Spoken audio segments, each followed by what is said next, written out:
دین پڑھا ہے وہ یہ ہے کہ اللہ کے رسول صلی اللہ علیہ وسلم نے بھینس یا کٹے کی قربانی نہیں کی. نبی کریم صلی اللہ علیہ وسلم کے بعد آپ کے صحابہ کرام رضوان اللہ علیہم اجمعین ہیں، انہوں نے بھی بھینس یا کٹے کی قربانی نہیں کی. نحمده ونصلي ونسلم على رسوله الكريم اما بعد فاعوذ باللہ من الشیطان الرجیم بسم اللہ الرحمن الرحیم. قربانی کے ان ایام میں سوشل میڈیا پر ایک کلپ وائرل ہے جس میں ایک صاحب کہہ رہے ہیں کہ بھینس کی قربانی جائز نہیں، اسی طرح بھینسے کی یعنی کٹے کی قربانی بھی جائز نہیں. کیوں جائز نہیں؟ وہ کہہ رہے ہیں کہ اس لیے کہ حضور نبی رحمت صلی اللہ علیہ وآلہ وسلم نے بھینس کی قربانی نہیں کی، اس لیے جائز نہیں.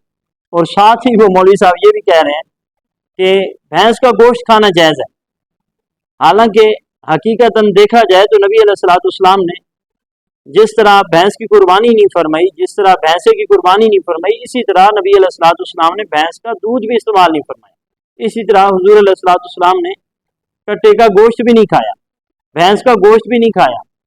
تو کیا نبی علیہ الصلوۃ والسلام کا کسی کام کو نہ کرنا یہ اس بات کی دلیل ہے کہ وہ کام جائز نہیں ہے؟ بلا وجہ عوام کے اندر انتشار پیدا کرنا یہ کوئی عقل مندی نہیں ہے.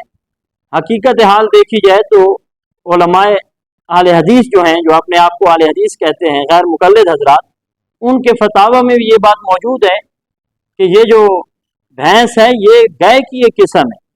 فتاوی علماء اہل حدیث جو علی محمد سعیدی کا ہے اس کی 13ویں جلد کے اندر یہ بات موجود ہے کہ بھینس گائے کی قسم ہے اور اس کی قربانی جائز ہے، کہ یہ بہیمۃ الانعام کے اندر شامل ہے. اسی طرح یہ فتاوی ثنائیہ کے اندر ثناء اللہ مرسری نے پہلی جلد کے اندر لکھا کہ یہ جو بھینس ہے یہ گائے کی قسم ہے اور اس کی قربانی جائز ہے.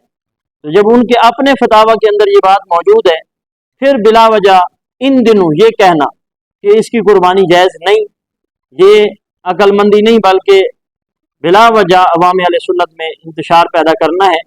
اور فقہا نے یہ بھی لکھا کہ الجاموس نوع من البقر، یہ فتاوی کے اندر موجود ہے یہ بات کہ جو بھینس ہے یہ گائے کی ہی ایک قسم ہے.